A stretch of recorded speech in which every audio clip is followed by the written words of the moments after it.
My fellow Steelers fans, it is time to have a tough conversation about one of my favorite players on the Pittsburgh Steelers roster, has been for many years, but I think it is officially time, guys, to start thinking about and having a conversation about moving on from star edge rusher T.J. Watt.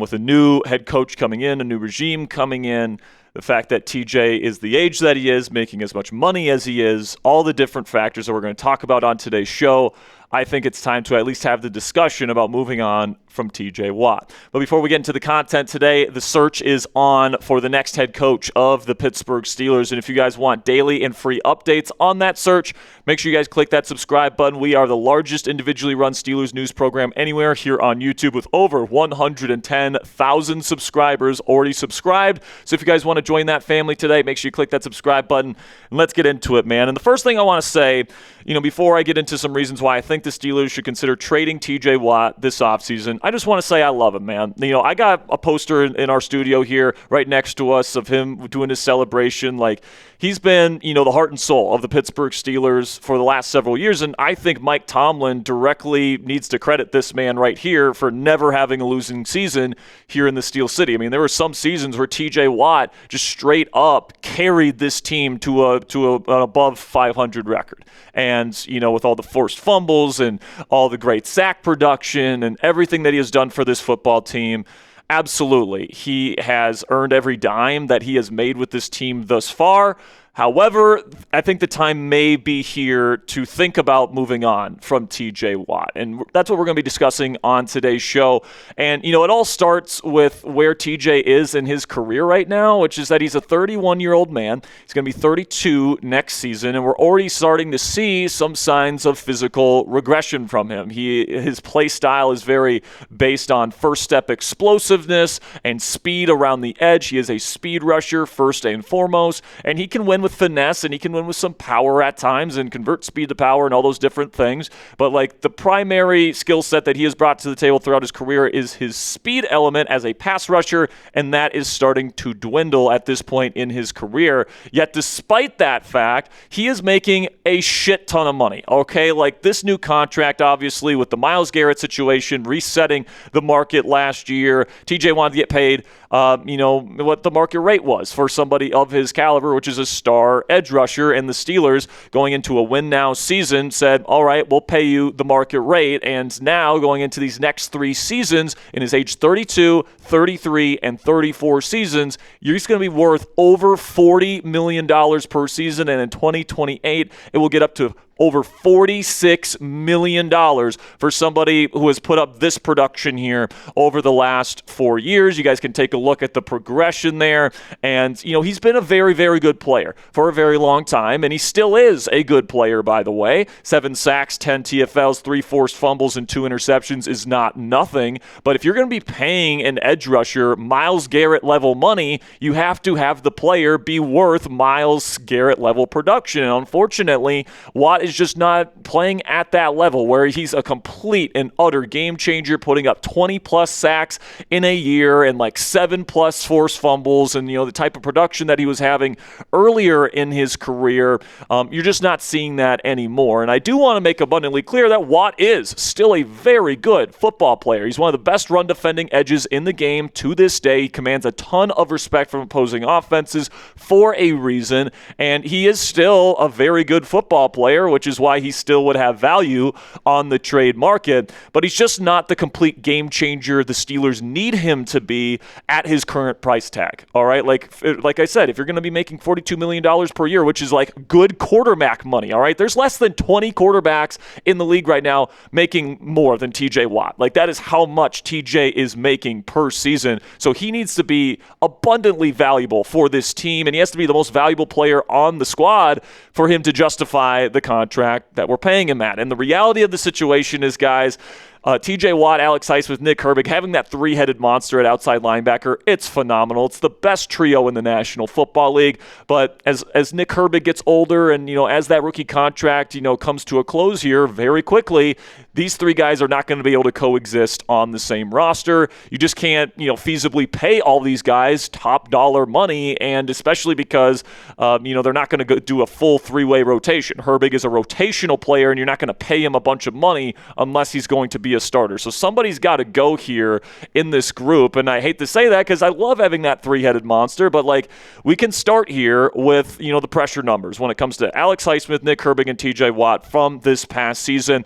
You guys can see among the trio, from a percentage standpoint, Alex Highsmith and Nick Herbig, two guys that are younger and two guys that cost less than TJ Watt, were outperforming Watt in the pressure and quick pressure numbers. Now, pressure numbers, maybe you say, aren't everything, and you'd be somewhat right about that, but, pass rushing production does matter, okay? It just does, especially when you have to make a decision as to which one of these three guys you're going to be bringing back. And then you take a look at the cap hits, man, and Alex Highsmith, for as good as he is at just 28 years old yet, he costs less than half of what TJ Watt costs against the cap guys, and he's more productive. In fact, he is the most productive edge rusher on the Steelers roster right now for half the money. I think he's worthy of being a number one edge rusher in this league. And then Nick Herbig is only making $1.3 million right now, because he's still on his rookie contract, but that is quickly coming to a close, and now he's going to be eligible to get a contract extension this offseason. I think the Steelers definitely need to think about locking him down because he was phenomenal during the 2025 season. So, guys, at the end of the day, one of Pittsburgh's big three at the outside linebacker position will have to go eventually. As much as I would love for TJ Watt, Alex Highsmith, and Nick Herbig to all get paid and for all of them to coexist in the Steelers defense, I think we've seen that is just not going to be feasible. Whether they make that move this offseason or next, it is coming, and I think it makes sense for the Steelers to get ahead of that by potentially trading TJ Watt this year. And that is what I would do, guys. My pick for which one to let go of, I would pick the oldest, the most expensive, and the least productive. I mean, the reality of the situation is, guys, when you watch the film and you look at the numbers, TJ Watt is the oldest outside linebacker in this trio, the most expensive by a wide margin, and he is the least productive. So I think if you're going to let go of one of these guys, I think it probably makes the most sense to let go of TJ Watt. So coming up here, I'm going to let you guys know what I would do moving forward. Not only, I've already said that, what I would do is trade TJ Watt, but what price tag would I be willing to let him go for? I'll answer all those questions here in just a second, but first, let's have a word from our sponsor today at PrizePicks, and it is officially the new year. 2026 is finally here, guys, and in my opinion, this is the best time of the year for watching sports. Bowl games, playoff games, basketball and hockey season is now in full swing. It's all happening all at once. And while all that action is going on, there's one place where it feels so good to be right, and that's PrizePicks. PrizePicks is super simple to play. Just pick more than or less than on at least two player stat projections, and if you get your picks right, you could cash in. My favorite feature about PrizePicks is that how you play is up to you guys. If you want a little bit more flexibility, you can choose the flex play, where you can get paid even if one of your picks misses. And if you're feeling really strong about a particular lineup and want a bigger payout, you can go for the power play instead. No matter how you play, though, PrizePicks is a great way to put your takes to the test and make some money. That is, if you know ball. And you guys can check out the max discount in the PrizePicks app right now on this Friday at 3 p.m. through Sunday. This weekend, C.J. Stroud just needs one passing yard to win. So download the PrizePicks app today and use code CLNS. Get $50 in lineups after you play your first $5 lineup. That's code CLNS to get $50 in lineups after you play your first $5 lineup. PrizePicks, it's good to be right. So like I said, guys, I think the Pittsburgh Steelers should really think about trading TJ Watt this offseason while he's still a valuable asset on the trade market. This is not necessarily a full-blown rebuild here in Pittsburgh, but a new head coach is coming in who's going to, want to build this team in his image, and, an additional, nice draft piece and another draft pick early on in the 2026 NFL draft, I think would be really nice, especially because you'd still have Alex Highsmith, you'd still have Nick Herbig, you still have your really good outside linebacker duo. And what I would do, guys, is if someone offered me a second-round pick and a decent second-round pick for TJ Watt, I think that's more than fair for both sides. The team that's acquiring him is getting an aging player, but still a really good player, and they wouldn't be on the hook, obviously, for the money attributed to Watt's signing bonus. That is still with the Pittsburgh Steelers, obviously. And then the Steelers get a second-round pick, which could turn into a 10-year starter for the black and gold, and they can replenish some of the other areas on their roster that need need some more youth. Then after I trade TJ Watt, what I would do is I would give Nick Herbig a nice extension. I think that he is somebody that, especially in a 3-4 system as an outside linebacker, is going to be super effective as a number 2 on the other side of Alex Highsmith. And, these two guys were the most effective pass rushers on the Steelers this year by the numbers. So I don't think there's going to be that much of a drop-off taking TJ Watt out of this defense. Also, Herbig proved that he can be an every down starter this year. He was a good run defender. I do think that, this pass rush doesn't miss much of a beat without TJ Watt in the lineup. Also, I think Jack Sawyer has proved this year that he's a very serviceable number 3 rusher when he was asked to do it. And he was asked to do it quite a bit. Highsmith was injured at times. Watt was injured at times. Herbig was injured at times. And Sawyer filled that number 3 spot in the rotation quite nicely and made some plays. He's not like a dynamic talent. I don't see him as like a future number 1 or even a number 2. But as a number 3, he's a really solid piece that you can, put in there when Herbig and Highsmith need a break. And, he's somebody with a championship pedigree. And I feel perfectly comfortable having Jack Sawyer as that number 3 piece in this rotation moving forward. Now, if you're wondering what the money figures would look like if Pittsburgh were to trade TJ Watt, you do have to take a pretty hefty dead cap hit.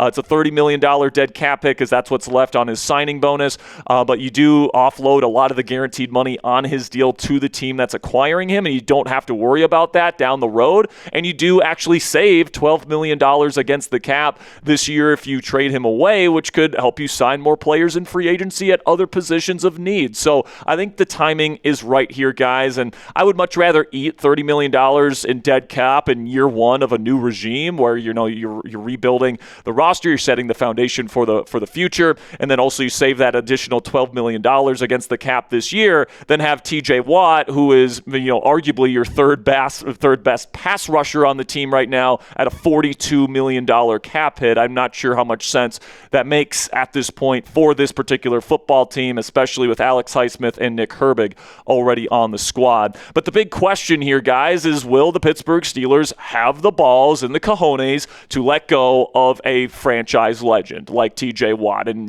maybe some people would push back on the idea of him being a franchise legend because he's never even won a playoff game here in Pittsburgh. But, the Steelers clearly view him as a one-helmet guy. That is what they said last offseason. And the unfortunate answer to this question, guys, for me is they probably won't part ways with TJ Watt. In fact, I think a big part of the interview process is how would you use TJ Watt in this defense? And, these head coaching candidates are going to have to answer that question because, Art Rooney and Omar Khan have made it pretty clear. It's why they overpaid for TJ Watt this year. We want TJ Watt to be a one-helmet guy. And I think sometimes the Steelers can get themselves into making some really bad short-term decisions because they want players to stay with them forever.